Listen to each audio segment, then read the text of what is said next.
Helo, shwmai.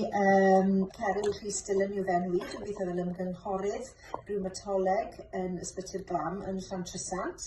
I ysgol uwchradd Tregaron nes i flynyddoedd maith yn ôl, a nes i astudio mathemateg, cemeg a bioleg. Doedd ysgol Tregaron ddim yn ysgol Gymraeg, ond mi ges i'r cyfle i wneud mathemateg drwy'r Gymraeg, ond y pync eraill i gyd drwy'r Saesneg. A wedyn es i i'r coleg yng Nghaergrawnt i astudio meddygaeth, ac o fanna nes i raddio. A wedyn des i nôl i Gymru yn 1997 fel cofrestrydd i Gaerdydd, a dyna oedd y tro cyntaf i mi ddefnyddio'r Gymraeg fel meddyg drwy'n ngwaith i. Ond beth oedd wedi bod yn ddefnyddiol iawn i fi ar hyd y blynyddoedd fel myfyrwraig oedd cael y cyfle i ddod i gynadleddau'r Gymdeithas Feddygol, ac yn fan'na ni'n cael y cyfle i drafod pynciau gwyddonol a meddygol drwy gyfrwng y Gymraeg, a oedd hwnna wir wedi gwneud gwahaniaeth. So os ydych chi'n meddwl astudio tu allan i Gymru, yn sicr byddwn ni'n annog chi ddod nôl a dod i'r cynadleddau a cymysgu a chwrdd â meddygol sy'n gweithio yng Nghymru hefyd. Wedyn o ran yng ngwaith i yn y de, dwi'n gweithio yn Merthyr, yn Llantrisant ac yn Nghaerdydd.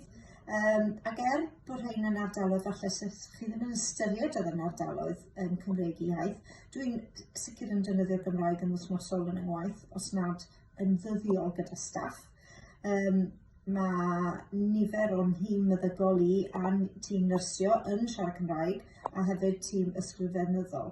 O ran y cleifion, sy'n ni'n dweud bob clinic dwi'n gwneud mae yna o leia un person sy'n siarad Cymraeg. So mae gwisgo'r bathodynau neu'r rhiban enw yn dynodi bod chi'n siarad Cymraeg yn hynod o bwysig.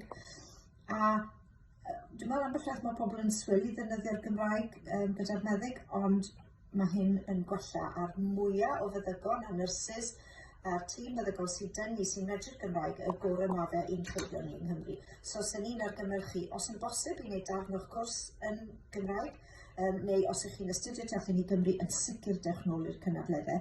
A gofynnwch am wneud un o'ch prosiectau chi falle yng Nghymru.